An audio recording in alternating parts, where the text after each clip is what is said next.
नमस्कार, मैं हूं श्रुति और आप देख रहे हैं द न्यूज़ कैरेज।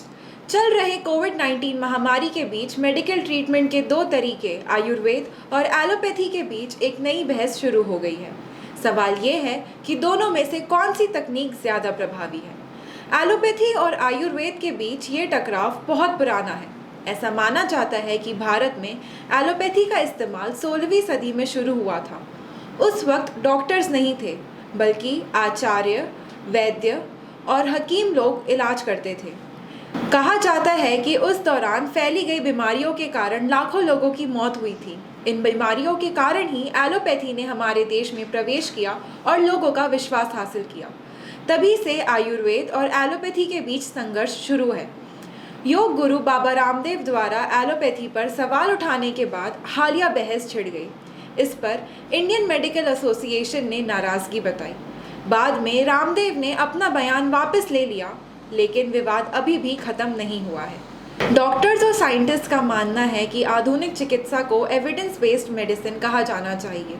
इसके पीछे उनका तर्क है कि इस तरीके में किसी भी दवा या ट्रीटमेंट को लंबे परीक्षण से गुजरना पड़ता है और पूरी विधि साइंटिस्ट की रिसर्च पे आधारित होती है। एलोपैथी की उत्पत्ति लगभग 2400 वर्ष पूर्व ग्रीस में मानी जाती है।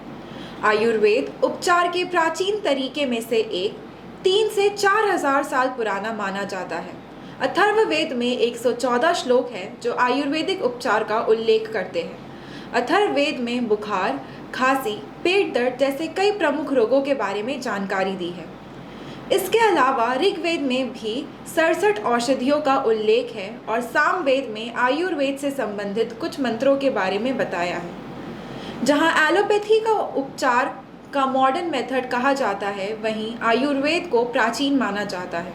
दोनों के बीच टकराव की वजह यह भी है कि आयुर्वेद को धर्म से जोड़कर देखा जाता है। अंग्रेज इस बात से अच्छे से वाकिफ थे कि भारत में एलोपैथी का विस्तार आसान नहीं होगा। पहले जब स्मॉल पॉक्स भारत में फैला था, तब इसका इलाज आयुर्वेदिक तरीके से किया जाता था। लेकिन फिर साल 1796 में स्मॉल पॉक्स की वैक्सीन का विकास हुआ और अंग्रेज़ों ने भारत में इस वैक्सीन का इस्तेमाल शुरू कर दिया। स्मॉल पॉक्स की वैक्सीन ने भारत के लोगों की जान बचाई और उनका विश्वास जीता। कहा जाता है कि आचार्यों और वैद्यों ने इसका विरोध किया था, लेकिन अंग्रेज़ों ने इस विरोध को दबा दिया।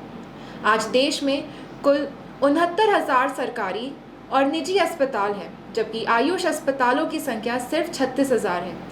इनमें से 2,827 आयुर्वेदिक अस्पताल, 252 यूनानी अस्पताल, 216 होम्योपैथी अस्पताल और 264 सिद्ध मेडिसिन सिस्टम के अस्पताल हैं। कहा जाता है कि एलोपैथी हर साल दुनिया में 20 लाख लोगों की जान बचाती है और अनुमान है कि 2000 से 2030 के बीच एलोपैथिक दवाओं से 10 बीमारियों से होने वाली 7 करोड़ मौतों को टाला जा सकेगा। इसके अलावा एलोपैथी का बाजार भी बहुत बड़ा है। यही कारण है कि आज लोग डॉक्टर बनना चाहते हैं, लेकिन आयुर्वेदिक डॉक्टर नहीं बनना चाहते।